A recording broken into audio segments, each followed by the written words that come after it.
Vamos entonces a arrancar con Facundo Martín Quiroga en el tema de hoy. Gracias, Facundo. No, por favor, gracias a ustedes. Bueno, gracias a toda la audiencia. Antes que nada, ¿se escucha bien? ¿Se escucha correctamente? Se escucha perfecto. La verdad Bien, que se escucha perfecto. muy bien. Bueno, perfecto.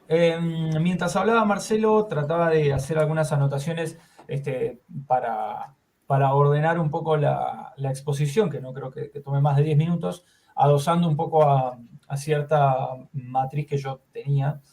Bueno, les comento que yo soy docente aquí en la Patagonia, de formación docente.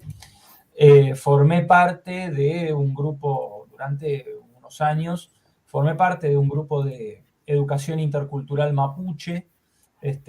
Conocí, digamos, la matriz educativa que las comunidades manejan.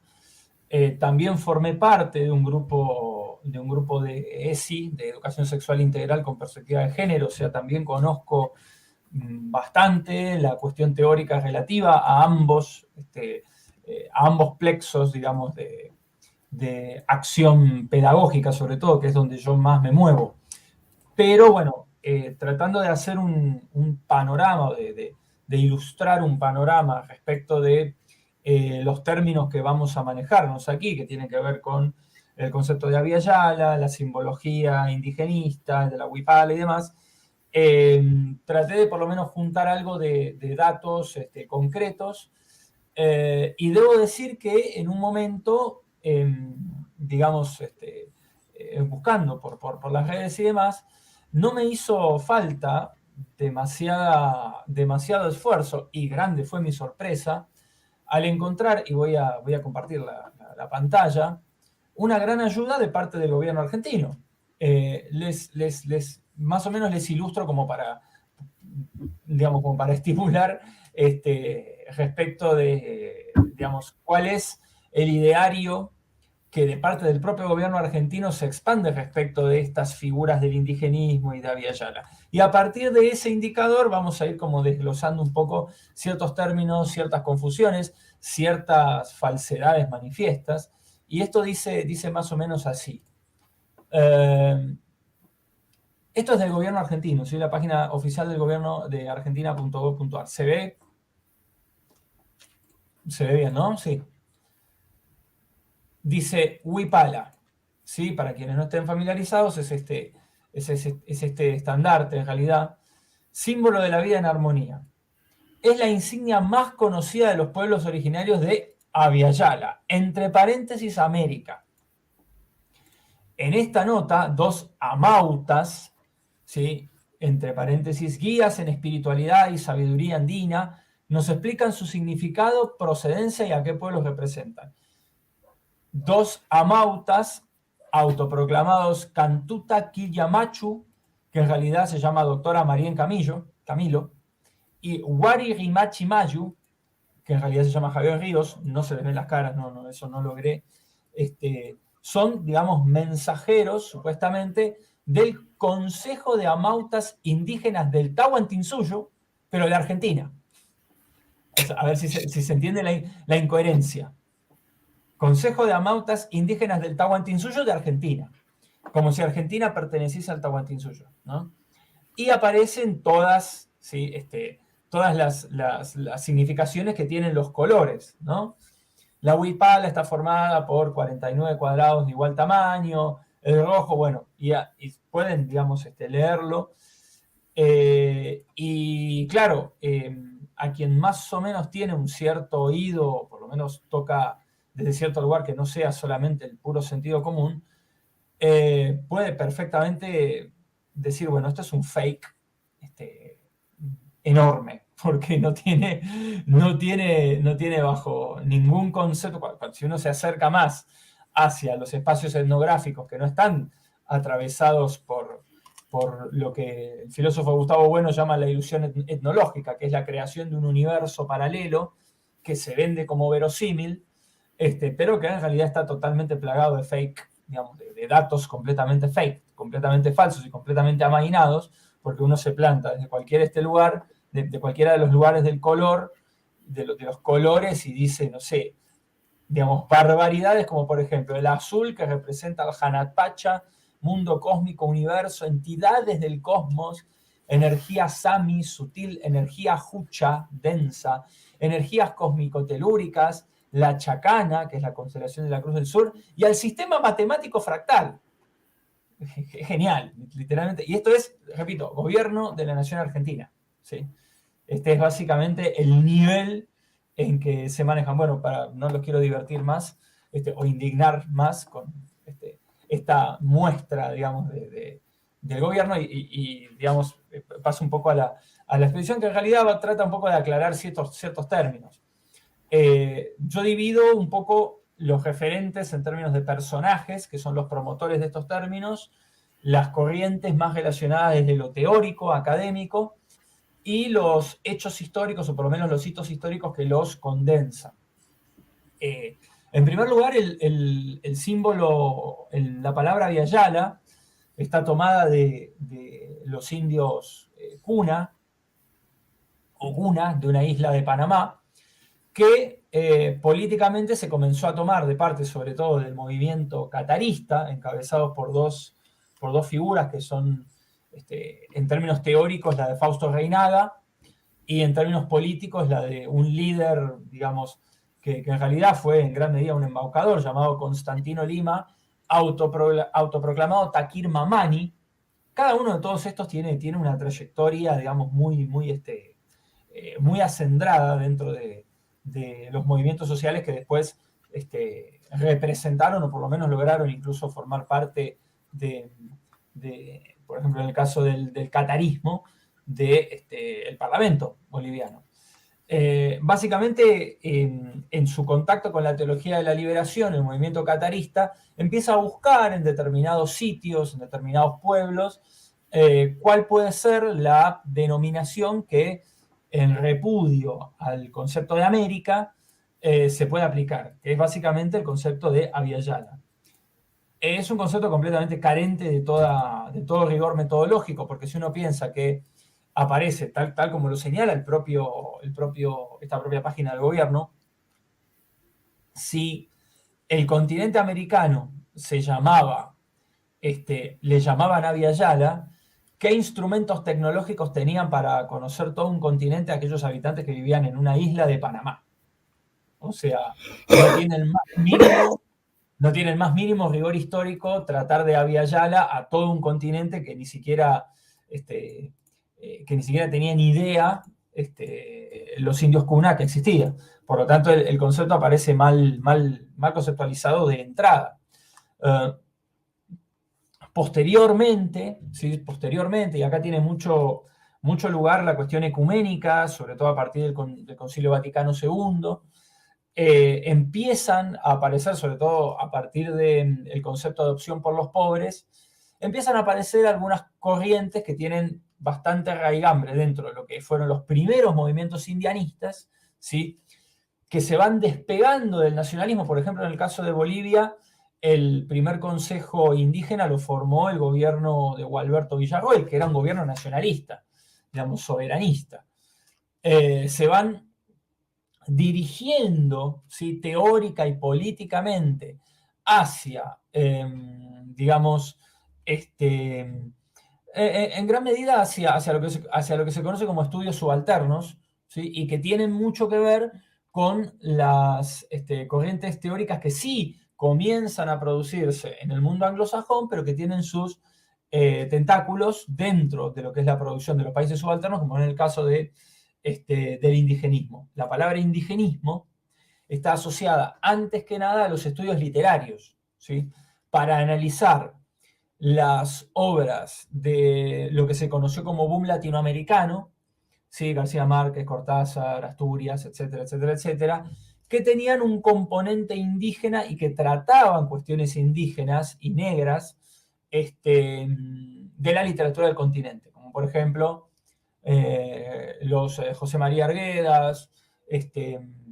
Alejo Carpentier, y luego se va apropiando desde la academia, a partir de los estudios subalternos, ¿sí?, que tienen un gran origen, por ejemplo, en la India, con Gayatri Spivak y demás, y se va construyendo una especie de plexo teórico ¿sí? Que luego se inserta, o por lo menos se coloca de parte, digamos, se empieza a combinar con las estrategias políticas relacionadas con los proyectos latinoamericanistas, separatistas, que van como tratando de apropiarse de ciertos componentes culturales y transformarlos en indigenistas. Esa es por lo menos la operación realizada desde el campo académico, ¿sí? Los términos, por ejemplo, indigenismo, teoría crítica de la raza, interseccionalidad, son formas de apropiarse de la producción cultural del continente para inaugurar una matriz de lectura que vaya acorde a los objetivos políticos de ese centro y de ese norte global. Cada vez que se hable, por ejemplo, de indigenismo o de interseccionalidad, en realidad siempre se vende como teorías que son latinoamericanas, pero que en realidad no son latinoamericanas, ¿sí? Tienen un origen, por lo menos en términos operativos, tienen un origen y también económicos, de hecho, porque gran parte, por ejemplo, de los teóricos de la decolonialidad, del más conocido, que es el proyecto Modernidad-Colonialidad, encabezado por un sociólogo peruano que se llamaba Aníbal Quijano, tienen una financiación muy grande de la Fundación Ford y de la Fundación Rockefeller. Por lo menos, por ejemplo, los posgrados de Consejo Latinoamericano de Ciencias Sociales, de la Facultad Latinoamericana de Ciencias Sociales, muchos se cuelgan de este discurso y empiezan a estructurar un campo académico en el cual los créditos y las estructuras académicas empiezan a legitimar ese discurso y tratar de convertirlo, de hecho, en estrategias concretas pedagógicas. Por ejemplo, en el caso de la perspectiva intercultural, en el caso de la Patagonia, fue adoptada ya desde 2000, empezó a aparecer en los diseños curriculares después de la ley de educación sexual integral. Por ejemplo, en el año 2007 nosotros ya empezábamos a trabajar con perspectiva intercultural y educación intercultural bilingüe, ¿sí? Pero estas estrategias se venden como emergente de las bases sociales, pero aparecen generalmente asociadas a discusiones que se dan en el norte global. Hay otro gran hito histórico que es la celebración de los 500 años del descubrimiento de América, ¿sí? Hay dos elementos que tienen que ver con la expo de los 500 años del descubrimiento de América, que se dio en Sevilla, la Expo 92, y la sanción, o por lo menos la celebración de lo que se conoce como Día de la Tierra, que es el primer momento en el cual el indigenismo comienza a cruzarse con el ecologismo, a partir del concepto de Pachamama. La idea básicamente, de que Occidente, a partir de la colonización española, no solo produjo un etnocidio a todos los pueblos originarios, sino también un ecocidio a todos los territorios, digamos, que se vieron afectados por la modernidad capitalista, si se quiere. Esto obviamente hoy está en profunda revisión, sobre todo respecto de ciertas posturas revisionistas de lo que se conoce como leyenda negra, que también, de hecho, la leyenda negra tiene un enorme componente, digamos, histórico que se puede incluso ubicar en el siglo XIX, a partir de la Ilustración francesa y la disputa imperial, que es la que funda, por ejemplo, los estudios de la latinidad y demás, pero que, digamos, toma ese momento, son como elementos que empiezan a cruzarse. En el caso, por lo menos, de la región, aquí el indigenismo, ¿sí?, por, digamos, lo vigente de la problemática mapuche, ¿sí? Aquí se ve siempre la cuestión de la conquista del desierto, es como un dato y una cuestión constantemente recurrente, independientemente de que estés trabajando una fecha relativa a otro contexto histórico, bueno, siempre va a aparecer la perspectiva intercultural, la conquista del desierto y la cuestión mapuche. El indigenismo aquí en la Patagonia es lo más recurrente. Luego aparecen, atándose un poco de los movimientos ambientalistas, la cuestión del ecologismo, y finalmente, como último componente, sí empieza a aparecer el ecofeminismo, ¿sí? El feminismo aparece de un modo muy abrupto, ¿sí? Aquí el feminismo, la introducción del feminismo en la región y sobre todo en la Argentina es muy abrupta.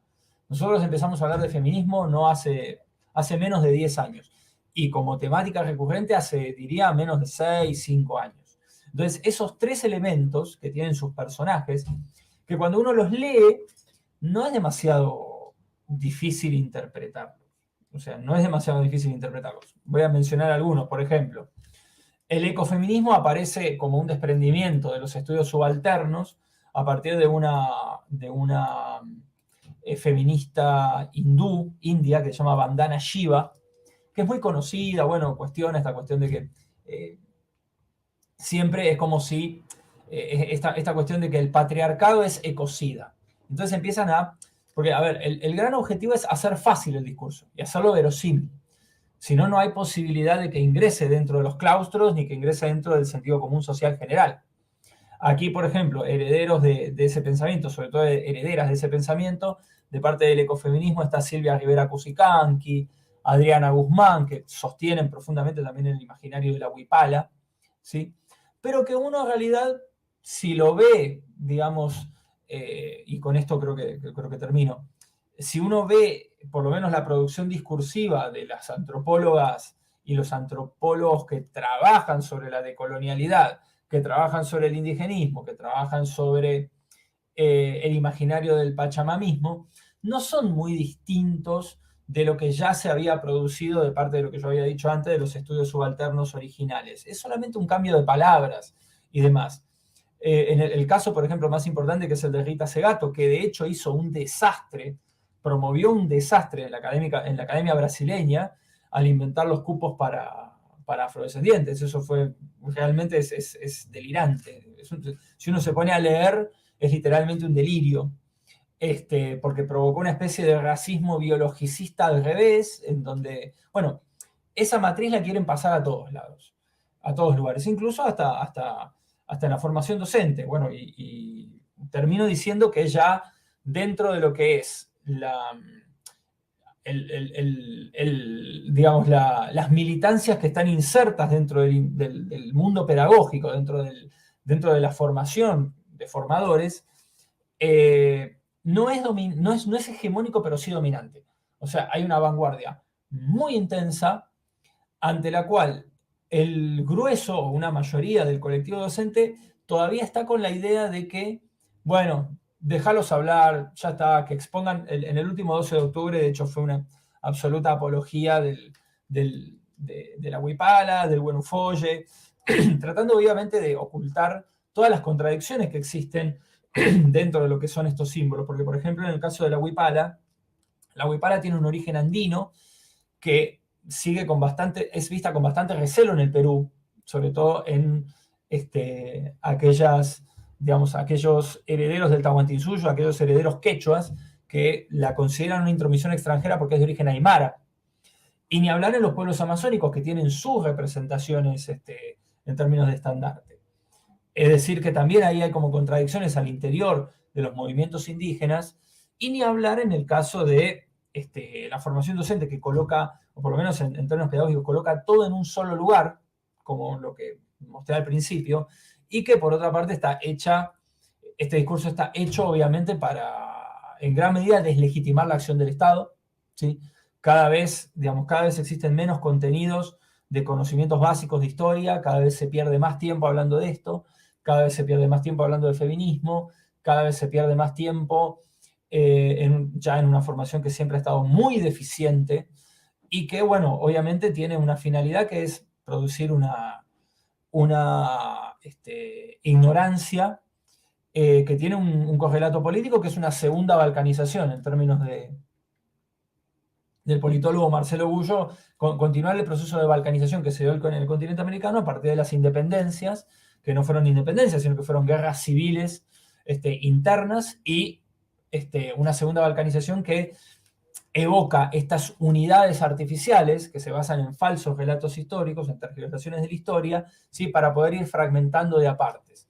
Todo obviamente con la anuencia de movimientos sociales, muchos con loables intenciones, movimientos ambientalistas, movimientos de derechos humanos, porque obviamente es mucho más rentable para una multinacional negociar con la figura de los, entre comillas, pueblos, que con los estados, ¿sí? Y eso cada vez se introduce más, ¿no? Así que bueno, fue quizás un poco desprolijo, pero los componentes son bastante diversos, pero la idea es hacer confluir esto para que obviamente después los oyentes puedan, puedan hacerse sus ideas, ¿no? Así que bueno, ahí terminamos, gracias.